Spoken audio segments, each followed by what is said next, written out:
కేంద్ర బడ్జెట్పై తెలంగాణ కాంగ్రెస్ నిరసన తెలిపింది. టీపీసీసీ ఆధ్వర్యంలో హైదరాబాద్ ట్యాంక్ బండ్లోని అంబేద్కర్ విగ్రహం వద్ద ధర్నా నిర్వహించారు. నిరసన కార్యక్రమంలో ఎమ్మెల్యేలు, ఎమ్మెల్సీలు, డీసీసీ, యూత్ కాంగ్రెస్, మహిళా కాంగ్రెస్ నేతలు పాల్గొన్నారు. బడ్జెట్లో తెలంగాణపై కేంద్రం వివక్ష చూపించిందని నేతలంతా మండిపడ్డారు.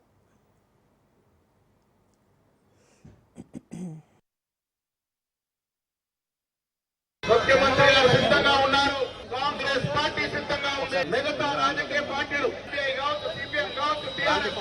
బీజేపీ మినహా అన్ని పార్టీలు కూడా ఏకమై వల్ల కేంద్రం మీద ఒత్తిడి తీసుకోవాల్సిన అవసరం ఉందన్నమాట. కూడా తెలంగాణ రాష్ట్ర ప్రజలకు జరిగిన అన్యాయం, తెలంగాణ పౌరులకు జరిగిన అన్యాయం, ఈ అన్యాయ ఎదుర్కొనలో కాంగ్రెస్ పార్టీ ఎంత దూరానికైనా పోతుందన్నమాట కూడా మనం చేస్తా ఉన్నాం. భవిష్యత్ కార్యక్రమాన్ని ప్రకటిస్తాం. ఇలా అంబేద్కర్ సాక్షిగా నిరసన తెలుపుతా ఉన్నాం. అంబేద్కర్ సాక్షిగా కేంద్రం మెడలు మంచి కార్యక్రమాలు అభివృద్ధి తీసుకొచ్చే ప్రయత్నం చేస్తా ఉన్నాం.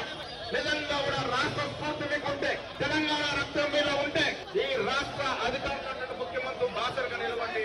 మనకు రావాల్సిన వాటా మనం తెచ్చుకునే విధంగా ప్రయత్నం చేస్తాం.